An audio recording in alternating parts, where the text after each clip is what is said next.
Mm. You know, my advice to a younger version of me is like, don't be afraid of failure, embrace it. I mean, you learn more from failure than you do from success. Yep. Simple.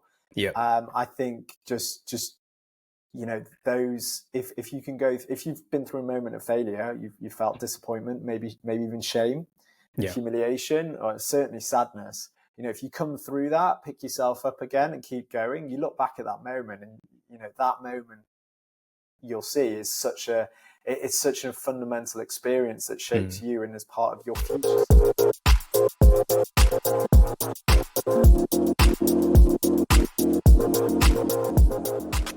Hello, listeners, watchers, fans, subscribers of the SDR Disco Call show. If this is your first time joining, what is this show all about?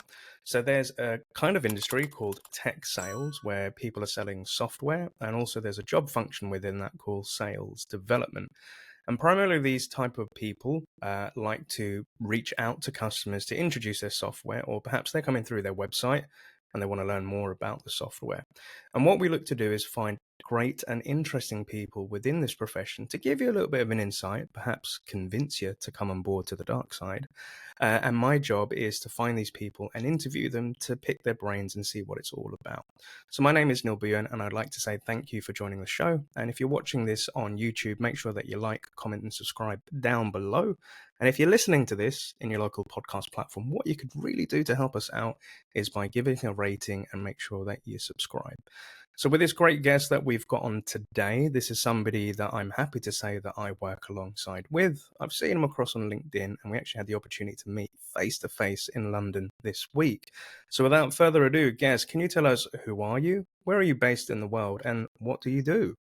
Thanks, Neil. Great to be here. Thanks for having me. My name's Josh Bruer. I live in North London. I'm originally from Manchester, and I've been in sales development for 12 years now.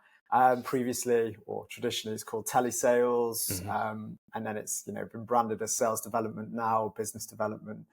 I've been doing that for over 12 years, and in the last 9 years, I've managed to run 4 to 5 different teams at businesses of various stages of funding and growth. In the last year, I've been doing more on my own, so fractional SDR leader work, consultancy, SDR training, and SDR coaching, which we both do together on My Sales Coach. Love it. Strong intro. So with Josh, he's a vet in the game, but he's a nice guy. There's not many nice guys out there. But Josh, thank you so much for joining. And a question that I love to ask all our guests to kind of get to know you a little bit better outside of sales and sales development. What do you like to get up to? What are your passions and interests and hobbies are? Yeah, so I've got a 15-month-old son, so that's kind of changed the world in the last year. So spending time with him is always a pleasure. Sports-wise, always been into football, Formula One, music, geopolitics as well. The world is a Ooh. crazy place right now.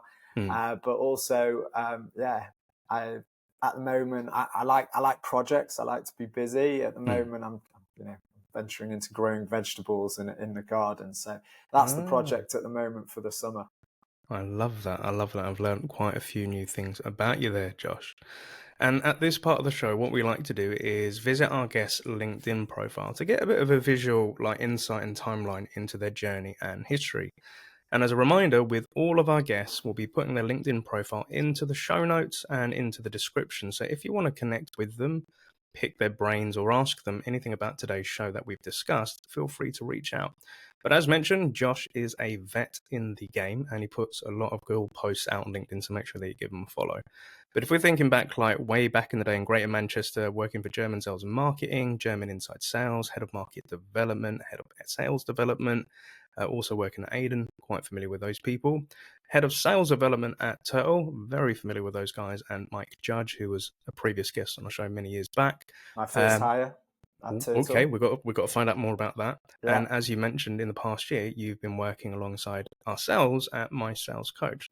So Josh, we want to know, how did you get into sales, and what has been the journey, in your own words, up until today, sir?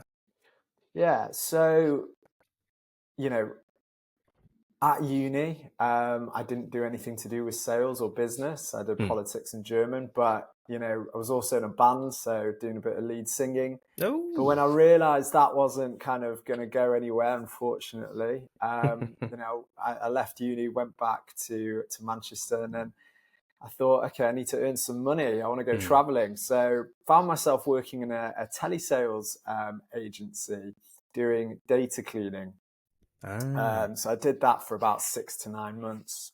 And yeah, I kind of that was my first environment in a Hmm. sales kind of environment. And so, that's where I started to kind of see what campaigns businesses work on, Hmm. SDR, like telesales people work on.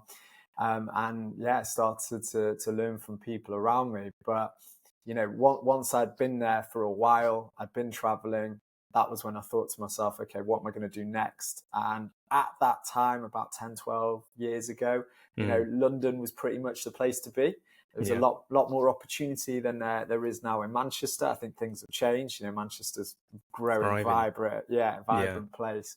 But back then, so I moved down to London, Hmm. and I was like, okay, I've had a bit of experience kind of in telesales. Let's go for this inside sales job, as it was called, and Hmm. a company called Shopzilla at the Ah. time. Yeah, and at that time it was the big category, emerging category was product reviews. Hmm. So if you remember Bazaar Voice, Power Yeah. Reviews, those guys. Yeah, I got a job at Shopzilla, um, you know, selling power reviews at the time. So that was my first job. I love that. And if I can pause you, I want to kind of rewind a little bit because there's quite a few interesting pieces there. And the first one I wanted to ask about is this lead singing bit, right? Because myself, I'm an MC slash rapper. I've lived and breathed in music. What's the story there, Josh? The story is just yeah, I've been always enjoyed music, listened to so much music growing up. Hmm. Got influences from my dad from that point, from being very young, quite Hmm. eclectic, and yeah, I love to sing. So met some friends at uni, and each of us had a different kind of skill set. So guitar, bass, drums, and mine was singing. So Hmm. we formed a band, and yeah, wrote some of what we say the greatest unheard songs by the masses. But they're classics for us. Yeah. We love them. And yeah, that was a bit fun. We did some gigging, went and performed at different clubs for a while. Hmm. Yeah, and it was a great laugh. We did that in Leeds, where I went to uni, Manchester, and also Liverpool, where some of the boys were from. So yeah, that was Awesome. fun times. I love that. And just out of curiosity, what type of genre would that have come under, that sort of singing and with that band? Yeah, I think back in the noughties, when we were teens, indie was massive. Like we Hmm. always loved hip hop and R&B, but I think indie was more of what we could kind of deliver on stage. Hmm. So yeah, that. But like our lead guitarist was like really into heavy metal, so Hmm. you'd be doing a song and all of a sudden you'd find there's a heavy metal riff in what was supposed to be quite a soothing indie song. So Yeah. yeah, yeah, exactly. It was Yeah. a real mix. I don't think we ever found our true sound, but Hmm. it had quite a few influences. I love that. And do you know what? Like over the years, like working in sales, I've actually come across a lot of people in our industry that have a music background of either, rapping, singing, playing guitars and stuff like that. And I remember a couple of episodes back, we were talking to Andy Laws, who was very pro on the science of sales. And I kind of said, that's never really been my thing, but I do like the art of sales, the performance side of it. And I'm just wondering, for yourself, have you ever seen any transferable skills, if any, from your music and gig days that helped with, I don't know, confidence, speaking, or yeah, just out of curiosity. Yeah, I think, being a singer means that you can do different things with your voice. Mm, So, you can have quite a fun, outgoing voice, or you can really tone it down and be yeah. quite, serious and calm and in control. So, you can mess about with it there. That's really helpful in sales because I Mm, think, one of the big things, especially in the SDR world, is being articulate and engaging over the phone. Yeah. And if you struggle with your tonality, with your Mm. voice, then you're going to struggle on the phone as well to engage people. So yeah, that's definitely a transferable skill, I would say. The whole lead singer limelight thing, that wasn't always my natural thing. Yeah. Public speaking is something it is not natural, Mm. but it's something I've learned to actually enjoy. Mm. But yeah, that was a skill that really needed to be honed in sales. I love that. And you know what? I can agree with you. Like public speaking for me when I was younger is something that used to scare the hell out of me. Being in front of a room full of people, making a point or giving your opinion on something. But then when I think back to when I used to MC in clubs and do gigs as well, I kind of had to mentally say to myself, Neil, this is just like a gig. Like you're kind of on a little bit of a stage. Like you've done it to more bigger people. That why the hell is it that you're so scared to do it in a room full of sales professionals? And I think it just boiled down to I always felt that I didn't know everything about sales, so why does my opinion count? And also, in music, if the music's really loud in the club, it can drown up the F ups or where you slip up with your lyrics. But when you're in a room with no music, Yeah. that isn't happening. I love that. I love that. And then, kind of, the next point that I wanted to pick apart was telesales. Right. So that was, I think 15 odd years ago, that was how I started into sales, doing the dials, having the call lists, and stuff like that. And recently on LinkedIn, I have seen some people bringing the parallels and similarities between telesales and sales development. But for our audience who may not be familiar with that term or kind of what it meant back then, what did telesales mean to you and kind of what was your day to day, Josh? Yeah, so I mean, telesales is predominantly, a form of selling that over the phone, and it's Mm, often equated to lead generation, or it's an environment where you've got salespeople who have mainly the task of picking up the phone and engaging with lists that they've been given. So not too dissimilar from sales development. I think sales mm, development these days is, very much, well, how are you social selling? What's your email strategy?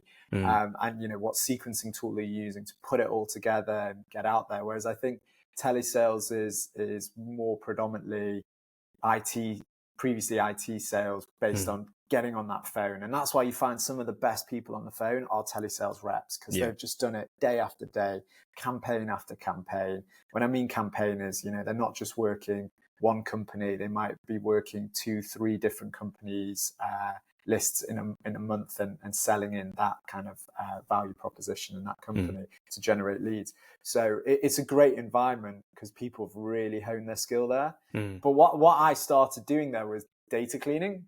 mm. That's what they need people to do, or needed them before the Zoom infos and the Cognizants and the Yeah. Lucias and all those guys. So, I had to just data clean. So I was picking up the phone, calling a switchboard, and just making sure that these 10 people were still at the business. So does Mm, John still work there? Does Mike still mm. work there? Does Hannah still work there? And that's what you're doing. It's not the most fun or exciting job, but Mm. what that taught me was the value of keeping the database clean, or an account clean. And I Yeah. think it stood me in very good stead, because I think data is such an important part of any business these Mm, days. But also your CRM data within a sales function is vital. mm, And that really gave me the habit, the skill, and the enjoyment of, really ensuring that the data is up to date and mm. clean, so that that would help me with my prospecting skills. So much so, I would actually, salespeople have got like a bad stigma around not being particularly hygienic when it comes to data. Yeah. I think everyone should probably spend a month doing data cleaning, or maybe 2 weeks. And Mm, I think you start to see that change. yeah. I think it's a good experience. I love that. Thank you for sharing. And yeah, you know what? Like the different parts within that in telesales, um, I think back then it was just calling for me. It was just like these call lists and numbers. We were using Eloqua from as our lead Yeah. like input system into Salesforce. And I can remember coming in every morning and then just pressing refresh on Salesforce to see all my tasks or calls. But the thing back then was I didn't have a face, didn't really use LinkedIn. I just had a name of this person and their job title. And my job was to, phone them, pitch them about a HR product that we had, and book those either tele appointments or face to face appointments for our account managers out across the UK. But because back then there wasn't any lead, like LinkedIn, there wasn't any Sales Loft, we weren't building anything within our CRM because the leads were all populated for us by marketing. All you could do is hone on the phone conversation that you're having with these people. And, at first it was very tedious because you're like, call, reject, call, reject, call, reject. And then I got to the point where I kind of got bored with it. So I wanted to have fun with it. So, truth be told, I used to put on different accents. I'd either be Australian one day, be Nice. American the other day, be Scottish one other day, and I just try different things just to have a bit of a laugh and fun with it. But I also realized with tonality that was also important. So having to sit up straight and doing telesales and doing the volume of calls, you get a lot of rejection, but you get used to it. You get used to being told to piss off or having the phone slap. So it didn't really affect you. But I also remembered always having to have a smile on my face. And no matter how rude or crass that prospect was, I was just like, Yeah. okay, Josh, I hope you have a lovely day. And Yeah. I'd get off the phone and think, and I used, rather than take it personally, I used to say, I wonder what bad thing happened in their day to make them such a dick on the phone or something. But then again, I had to understand I was interrupting them. They were wondering how I got their phone number. And like telling them, you probably filled out a form of some sort, and that's how it's come through. Like, well, make sure that you take me off your. And it was just fun. It was a laugh, you know. But being in that, and then I think coming out of telesales and then going into my first SDR job, I found it like a bit of a mind blowing moment where I was told, right, you have to write the emails to try and get them to have a meeting with us. Because back then, the only email that I ever sent in telesales was to confirm the appointment Yeah. and introduce the account. That was it. I didn't do Yeah. anything post that. And then I remember like we did have LinkedIn back in 2012. And I remember going to my boss, Fiona, and just saying, what is LinkedIn? And she just said, imagine Facebook, but it's just for work. I said, so what do we use it for? She said, every time you have a call, whether you book a meeting or don't, just connect with that person on LinkedIn. But there was nothing after that. It was just connect. So it was kind of like a Rolodex. Yeah. But then going into SDR life, it was finding those people, then adding them to the CRM, and then using LinkedIn Sales Nav. And similar to what you said, like with campaigns, I found it weird that I would actually sit with marketing to talk about campaigns of webinars, events, and trying to get these people in. Yeah. So So much much so, more sophisticated. yeah, it was. And the other difference I found was when I was selling the HR product, we were just ringing HR managers or HR directors. That's as high as we went. But when I was in SDR land, they're telling me I'm only allowed to speak to the C level, nobody below. And that scared the hell out of me. But then the more you started speaking to these C-level people, they're actually much nicer than the directors and the managers because they were owning the business or running the business, and they were just more human. So I think with SDRs that are coming new into this role where they're tasked to speak to the C-suite, understandably, same perhaps with us, it was a bit scary, but I said, you know what, it's actually more fun speaking to those people. Yeah. And if anything, they're just like you and me. They go home, they have dinner with their family, they put their feet up. They're just people. But perhaps when it's below the power line, obviously they're told what to do, so there may be a bit more pressure, and they may not be as forthcoming as say top upstairs. Anyway, digressing. Well, But then, that's an interesting point, though. Like mm, what you've talked about is something that is really important about the first roles that you did, which was you just had conversations on the phone, and I think that's what you need. You just need what's so difficult in certain businesses. If you can't get a lot of connects, then you can't, especially for a young SDR or an SDR with quite a developing SDR who's not that very experienced. They need that. It's like in football, right? You don't just play a football game, right? You go to the training field and you practice penalty kicks, you practice your corners, whatever it is, throw-ins. You practice them 100, 1,000 times until you get so good that when it comes to an in-game situation, when that when the time is there to take a penalty, you practiced it, you're ready for it.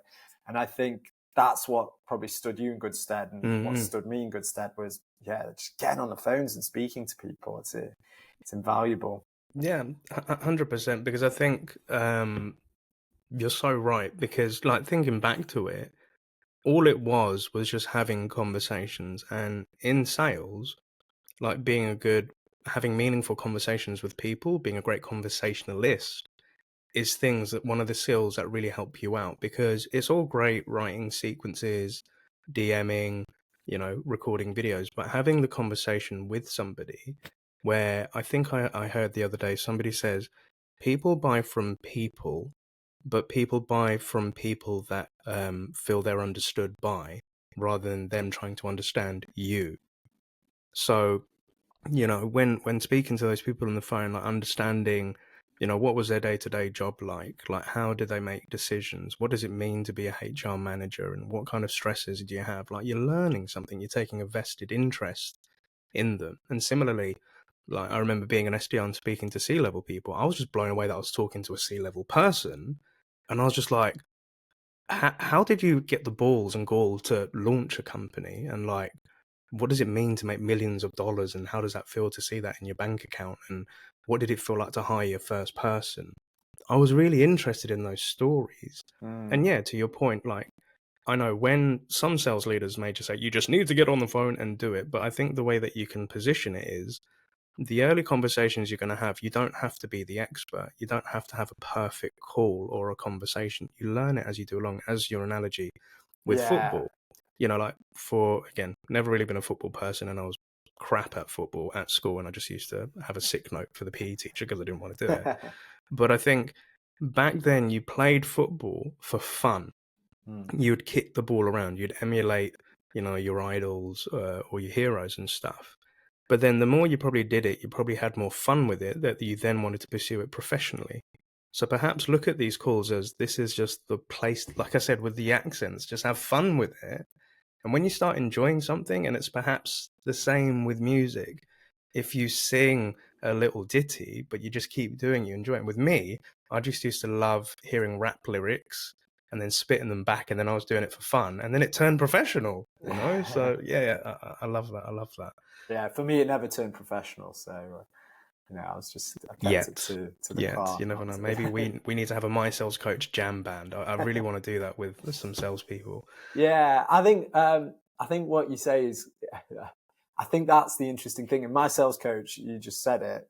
One of the things that the reps, SDRs, come to me and they say is they think about imposter syndrome, or they think about, I'm supposed to be calling these senior people or even junior people, and they're like, I feel like I let the phone conversation die early, or if they say no, that's it, because I feel like, who am I to tell this person, any type of advice or sell them something that they need, because they're so much more experienced than me. But I try and flip it and then say, well, look, you know what you're selling, and you know your value proposition once we've been through that. But ultimately, there's nothing wrong with asking people for help or inquiring and just saying, look, I'm new to the role, I'm looking to learn, can I ask you a couple of questions? Yeah. And actually, that is a great way of doing a bit of discovery, where you actually get better in your role and you learn without necessarily having to sell them something afterwards. If you do, that's great. I think what we implemented that in one of my last companies. It was funny because having some of the reps asking questions, it was a bit difficult. They felt like, I missed the opportunity, or I didn't do it, and I just said, look, forget about asking any questions that around these pain points. Just say, I'm new to the role, I'm looking to learn. If I was to ask you what your biggest problems right now would be, what would you say? And the response to that was amazing. It was all of a sudden listening back to calls, and it was people opening up and being really helpful. And it was actually surprising how many times after they said, no, I'm not interested at first, or we're all good, they actually came out with 2 points, which were pain points. So we were like, we can help you with that. So it was a nice little tactic, but it was all about just learn, and that's what we do every day. 100%. And I love how you've that shared that, because I think that's a great insight for the audience. And, similar conversations I've had either as a manager or even being the rep when the new person's coming on board and just giving a bit of advice, which was, you're like, if you're speaking to CFOs or HR directors, or, if you're selling to salespeople, you don't have to be the expert of that industry because they're in the job. They're the expert in it. You're perhaps the expert with the solution that helps people like them. So to your point, Josh, asking them a couple of questions, because I said to a rep earlier this week, I said, look, get used to just having the calls, get used to being punched in the face and put the phone down on you. But even if it doesn't end in a meeting, then just say at the end of that cold call or discovery meeting, do you mind if I just ask you one question? And position it like you said, I'm new to the role and I'm learning. Could you tell me, if I'm going to have conversations with people like you, what things should I bear in mind? Or what should I be aware of? And psychologically, people love to teach other people. So when you position them like, can you please teach me? It brushes their ego a little bit. And they're like, okay, cool. And then I used to do that a lot when I was at Showpad selling to VPs of sales, because I wanted to learn about sales. That's why I joined a sales enablement company. And, when you ask them that, initially, like you said, they're a bit abrasive with you and they want to get off the phone. You ask them that question, they then teach you, then 5 minutes goes by, 10 minutes goes by. And what I used to find was the rapport started to build. They became a little bit nicer. The guards came down and they used to ask this question. So now what is it that Showpad does? Because now they're open to hearing, whereas before they weren't at the beginning of the call. And I just said, well, look, it does this. This is how we help people. And they would normally say, right, we're not looking to buy anything, but send me an email. I'll have a look at it and I will keep it on file, but I'm not going to commit to a demo. And, 3 or 5 months down the line, then all of a sudden an email would pop up and said, hey, Neil, I think we might be able to use that Showpad thing. Do you mind if we have a call? So it was because you focused on the conversation. You made it more about them than trying to pitch your product. Yeah, exactly. But anyway, I've gone off on another tangent, and I would notice I keep doing that recently. It's just because I really love talking about this stuff.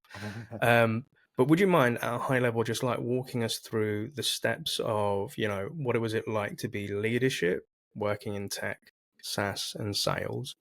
And then I'd like to come on to the coaching piece and then just get a bit of an insight. What is it like to be coached by Josh? Would that be all right? Yeah, that sounds good. So I think, right, stop that. Cool. Do you want to ask that question again? Yep, I will do. All right. Thanks.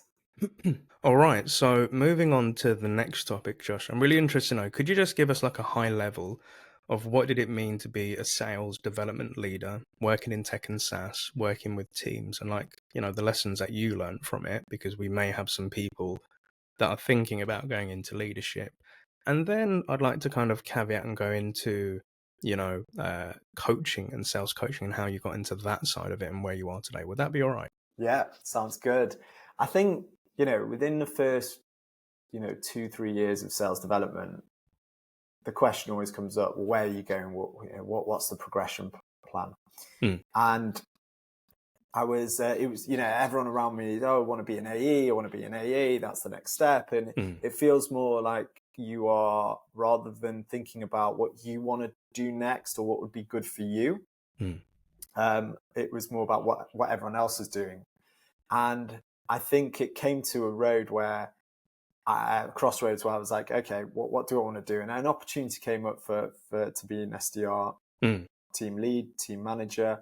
And, I kind of took it and I thought, I was very happy with that decision. It felt more natural. I also felt, I didn't really know what I wanted to do too much, but before I became, went into sales, I was thinking about teaching. So it was always something about helping people improve was always quite dear to me.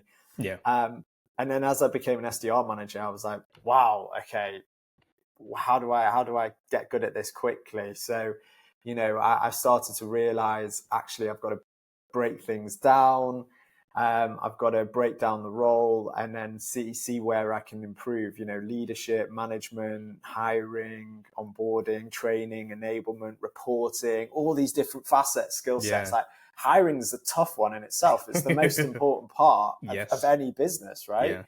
But again, you need to practice, but you need to get the opportunity to practice. And that's what you have to be lucky that you're at the right company, because not all companies give you that opportunity, and the people that you work around are also so important. Like, it's really important to make sure that you have that you're learning from people more experienced from you. And I was very lucky. I had people to look up to. The Qubit, when I was working, the sales team were really high quality. There were so many people you could learn from, including the leadership. So, I took that role to go into being an SDR manager, and I just started improving every different part of being in that role. The thing I loved, I found I'm veering towards more and more is the operational side of it. The reporting, the analysis, the data, and like, how can we make the team more efficient? How can we make them more effective? And then that for me is kind of the foundation of any team. So got into that, and then obviously the coaching is such a big part. One-to-ones, individuals. When you've hired those individuals, helping them get good at what they're doing, and then they invariably say, what's my progression plan? I want to be an AE. Where am I going? So helping to take them on a journey of progression, but helping them understand what that looks like. Some great books out there, like Matthew Said's book. A lot of people have books that it's inspirational and impactful. For me at that time, Matthew Said's Bounce was brilliant, and Black Box Thinking, because Bounce was all about, you break down anything into little pieces and you get really, really good at that. You practice it purposefully. And I was like, that's so applicable to the SDR role. If I'm doing cold calling, I used to just pick up the phone, try and do a call. And then I started to realize, no, you break the call down into different bits. So the intro, the body, the close, the questioning. You get really good at those things, like on the football field again, in the training session. You do it over and over again till it's second nature. And when you put it all together, all of a sudden it's coming out. 100%. And a parallel just coming into my head, like with music, it's similar to like when doing a track. So initially, when you have like when I'm writing lyrics, I'll have the first 16 bars, and it will be split into 8s. I get really good at the first 8, then I get on the other 8. Then I come in with a hook and the chorus. Nice. Then I have to come in with another 8, which then becomes a 16, and then it's a bridge, and then it's the outro. But you're right, you can segment parts of your talk track. You get better at it. Because I think some people with SDRs, they want to be perfect call end to end. And I'm like, no, let's, like you said, break it down. I love that. Breaking it down. I mean, that book was great. And then the second one was Black Box Thinking that he did, which is a great read as well. Great stories in there. It's all about, okay, what went wrong? What do we need to fix?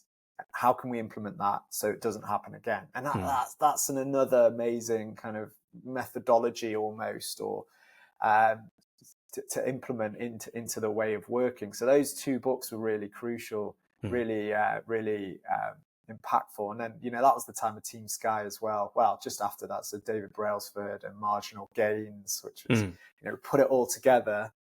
We put all those little improvements together, all of a sudden we get to target. And so that's kind of how I approached coaching or training with each reps. And taking it from there really. And so when we came to my sales coach, which we've been doing for about a year now, which is, reps come, SDRs come onto calls with different problems. I want to progress. How to become an AE, or I'm new. How do I cold call? Or I want to be an enterprise SDR. There's so many. So I kind of obviously discovery is important. Try to understand more about them and where they're going, or maybe what the real problem is, and then come up with a solution that works for them. Sometimes it's tactical stuff, so if someone comes on a call and They just want to have some cold call training. And that's the same with clients that I work with, So, I help different SDR teams, with a variety of problems. But sometimes we just want cold call training. And that's fine. I can deliver that. But then all of a sudden you realize, actually, maybe cold calling isn't your problem right now. Maybe it's the fact that your team is spending too much time on data cleaning, right? Whatever it is, I'm always searching for what the problem is. But when it comes to coaching, I'm doing a bit of that, but then also trying to help them there with their skills, take them on a journey that helps them improve and grow, and helps them right now, and then also in the future of where they want to get to. I love that. I love that. And I think like with, your vast experience within leadership, it helps you with the coaching today, because I think the difference that I kind of feel is when you're the manager, you are obviously tied to your team, but you're also tied to your company and the company's targets, revenue, everything. So there's that little bit of stress because you're like, I need these people to perform to hit the targets because we've got big things to do. Always, But I think with the coaching piece, because you're an independent coach to them, you're not their manager, you're not their boss. So you can just focus on that individual. And I think with your coaching experience and your leadership, I think this question that I would like to ask, two questions, or a question but split to two sides to help our audience and people listening. So question is focused on the individual rep, right? What would you say to the rep to help them work best with their manager? Like if they're lost or if they're underperforming or they feel they're lacking in a skill and they want to approach the manager, what advice would you give to the rep? And then the second side is, what could leaders do to have better relationships with their reps? Yeah, those are really good questions. I think from the leadership side, let's tackle that first, right? Yeah. From the leadership side, I hear a lot of people saying, "I've got a problem with a particular, SDR, Yeah. just not performing," and it's quite often that I then after doing some coaching with an SDR leader or someone maybe is quite new to being an SDR leader. It's like, well, do you really understand their motivations? What's going on with them on a personal level, right? First of all, because they could be experiencing something that might be impacting their work. Yeah. But also then, I think ultimately as a manager, your job, it's not really about you and your ego. You're there, and I learned this quite quickly, to take the obstacles out of their way so they can perform. Yeah. Right. And sometimes you need to add in process, you need to add in admin because it's good, but sometimes you need to take stuff away. But you're there to fight for them so they can be successful. And I think that's really important because once they realize that, then they'll warm up to you and realize you're on their side. So that's one really important point. The other one is, you've got to be honest with them though sometimes, right? I had this early as a manager. I wasn't honest. I didn't want to tell the truth because I didn't want to upset them.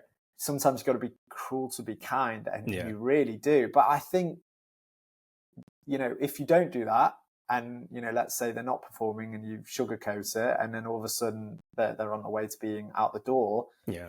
That's their expectations haven't been managed, so they look at you as like, that was my fault. So you've got to be honest, you've got to be straight, and they'll respect you for it ultimately. So I think those two things of understanding their why and being honest with them and being their advocate will help them perform. If I'm the rep, and this is just managing, everyone's got a manager, right? Ultimately, but it's just being honest, soliciting feedback, doing, being diligent, when your boss tells you to do something, do it, make them see that you're listening to them. Yeah. And you're trying and you're coachable. I mean, we'd have a podcast on what does being coachable mean, right? And 10 different answers, but just being honest with, and asking for feedback, and then going away and putting a plan together or asking for a plan to help you improve. What do I need to do? How can I be better? What can I learn? Those are the questions. If you ask those and try and answer them, whatever you do, you will improve. And if you don't, then maybe that role's not right for you. But you've come to that conclusion, and you'll find something that is, and makes you happy. So that's how I kind of approach it. I love that. I love that. And I think that's some awesome advice, both for sales leadership and for reps. And, the thing that really resonated with me there, Josh, was as a manager, if there's a problem with a rep, trying to unpick the layers, because if they have a problem, it might not be about the job. It might not be about work. It might be something that's going on in their personal life, or they're going through something. And I remember I've come across this lots of times with reps where initially I was just like, do you just not understand how we do the prospecting? Does something in the playbook not make sense? Are you not happy in the job? And I made it all about the company, the job, the role, not the person, right? Mm. And sometimes I would take my rep, and I've said it on the podcast before, where I've sometimes, like, if you're in the office and you're with the actual team versus being remote, and you can still do this remote, but taking them out for lunch, just going out for a walk, going for a coffee, and just saying, look, I'm just putting my manager hat down to the side. I just want to know, Josh, is everything all right? Like, work aside. And sometimes when positioned like that, they would open up a little bit and just say, something's happening with a family member, or something's happening at home, or do you know what? I went from one job to this one, and I'm struggling with cash, and I can't afford lunch, and I can't actually afford to come into the office. And when I heard that, I was like, oh my God, didn't even think. Mm. And then helping that person, and then, whether it was help from myself directly or connecting them with HR to get them help, or, helping them out in that situation, if it was through mental health and helping with, therapy or anything like that, things like that. Because I was doing a coaching session the other day with somebody, again, for privacy, we don't say who, and they wanted to talk about something going on with relationships within their personal life. And I kind of positioned it and said, I'm not a relationship expert, Yeah. and I'm not probably the best person to ask this. But what they said after did struck a chord with me, which was, I need to get my head right because it's affecting work. And I just need to vent. And I just want to get somebody else's perspective. And at the end of the session, I said, you know what? This was a really cool conversation. And you're right. Until other things are going good, or you feel comfortable with things in your life and health or whatever it is, it does impact work. Because if you're in a bad mood, you will have confirmation bias of, well, that prospect's an idiot, and that Yeah. person's gone and got the, because you're in a bad mood. And then with the rep side of it, Josh, you're right. Being honest and coming to them and saying, I'm finding this hard, or I don't understand this, or, could you help me out with some training? Could you help me out with some coaching? Like informing the reps that they can come to you with anything, and there's never a stupid question. I said the times I used to get worried as a manager is when they went quiet, or they just agreed with Mm. everything that I was saying. And I'd sit there like, do you get it? Do you agree with it? Like, you can be honest. If you don't, tell me. And I think creating that safe space, and being able to approach your manager. And sometimes, I used to say to my reps, perhaps if you don't want to come to me directly straight with a question, you can ask anybody else in the organization or externally Yeah. if you want to kind of get some understanding before you come to me, as well as that. So, highly recommend doing that. That's interesting, all what you've said as well, because Mm, if you think about the COVID era of working from home, yeah. like I think I don't think you need to be in the office every day of the week to work in a sales development team. And Yep. we were very successful fully remote, but we Yeah. had to an element of hybrid, I think, can be really helpful. But we had to work hard Mm, to ensure that when we were fully remote, that we were still having those team exercises which weren't about work. That mm. people say free lunch, right? It's a big phenomenon for with VC funded startups. Like, oh yeah, Yeah. free lunch came from Google, Yeah. Facebook, and it's the norm, right? But really, what is it? What's the benefit to the business? The benefit to Mm, the business isn't free lunch. Everyone grabs it and goes back to their chairs, and yeah. it works from it. No, it's about. I don't know what just happened there. Well, Great moment. great moment. The Yeah. benefit is people sitting down in the canteen kitchen and grabbing a lunch and speaking to other people in Mm, the organization, whether it is the manager, whether it's other teammates, whether it's in another business, mm, part of the business, because it's that way where you start to facilitate relationships, and a Mm, business where employees have really good relationships with each other is almost like conduits, right, of yeah, information passing across the business. yeah, So that could be like, stress or unhappiness, or we just gave examples of where we're therapists, right, as yeah, yeah, salespeople, as leaders, but yeah, as friends. Forming friends within the business is really important from a morale perspective. And then the great thing is when people start talking about other things, they start talking about problems that they're facing. And then they mm, start talking about, solutions yeah, and innovating. So that concept of getting people together in a business is so important, both for the business's development, but also yeah, for those individuals to be happy and, really, engaged in what they do. So yeah. I, yeah, I love that because I think, sometimes as sales managers, we've used team get-togethers and team meals as a reward for their hard work, which is all fair and fine for like spiffs of like, yeah, we'll go for a bougie dinner out in London or, in the Netherlands, wherever it was where I was.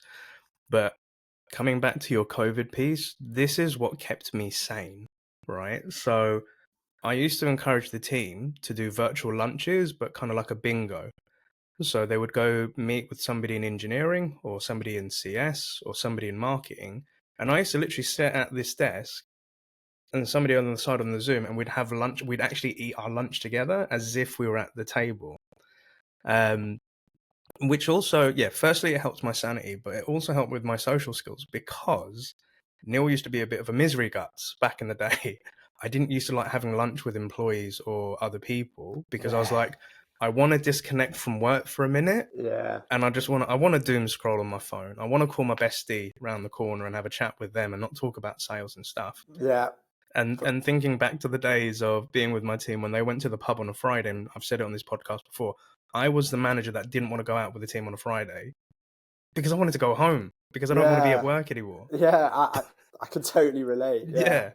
But I think that taught me having those lunch with those employees when it wasn't about work, it was about what is it like to live in Macedonia?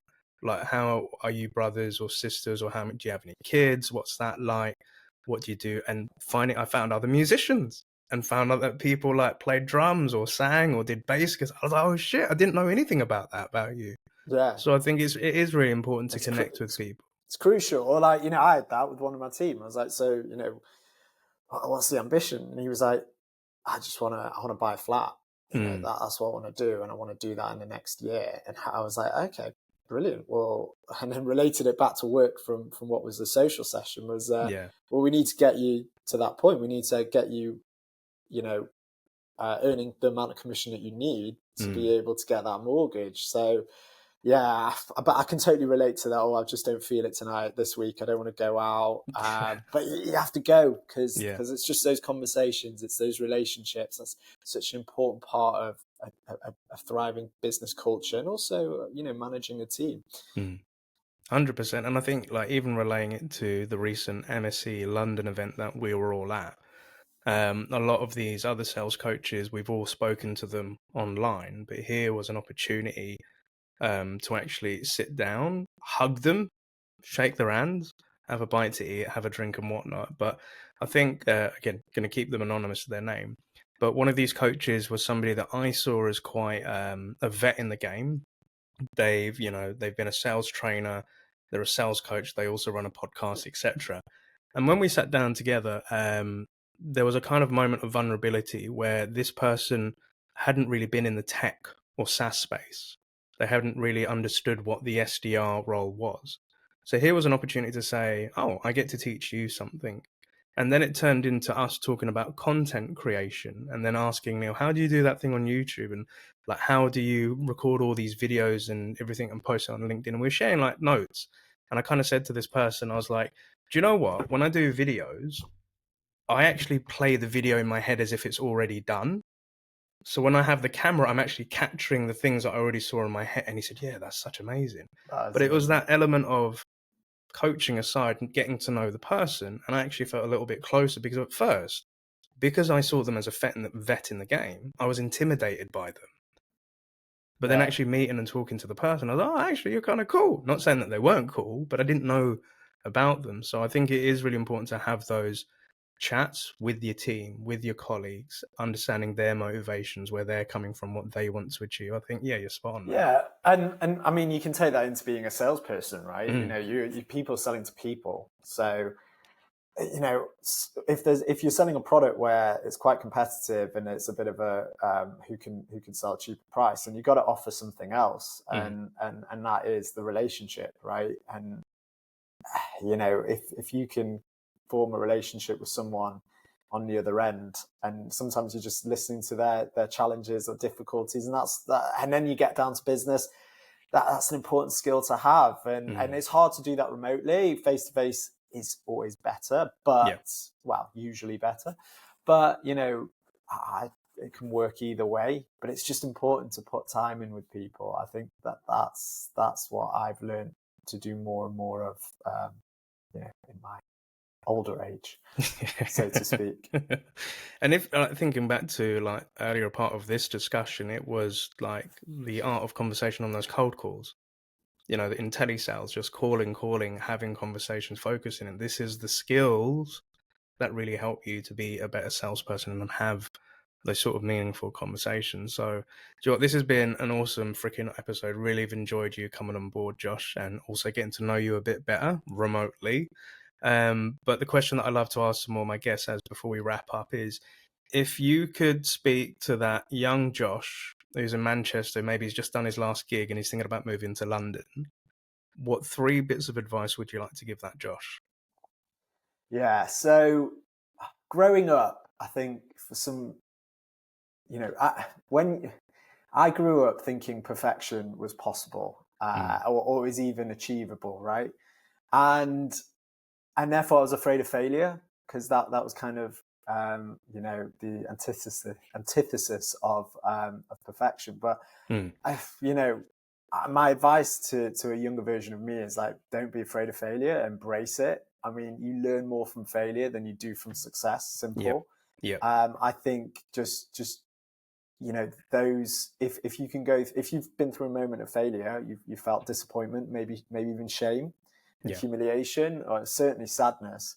You know, if you come through that, pick yourself up again and keep going. You look back at that moment, and you know that moment, you'll see, is it's such a fundamental experience that shapes mm, you and is part of your future success. So yeah, just don't be afraid to fail. You know, you know, try different things, take risks, keep learning about yourself, write stuff down, write your achievements down, you know, your successes, use them as affirmations to keep giving you confidence, and mm, just keep going, be productive, and learn. And you know, that's kind of what I do now. mm, Had I done it earlier, you know, I might be in a different path. yeah. Who knows? But you know, that's the advice I would give to people and myself. I love that. I think your past Josh is spotting you and saying thank you very much, my dude. I think that's solid advice. And hopefully for our listeners, watchers out there in the audience, hopefully this gives you a bit of a flavor as to kind of like Josh's experience, where he's come from, how he helps people. So shameless plug. If you're looking for a sales coach and you're looking at potentially Josh, again, his LinkedIn profile will be within the show notes. Feel free to reach out to him, connect with him as well. So, Josh, again, thank you so much for coming on board.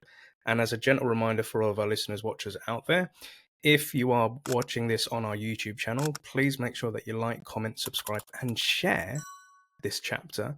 And again, to do us a solid favor, if you're listening to this in your local podcast platform, make sure that you give it a rating, subscribe, and share it to help anybody else that would benefit from today's discussion.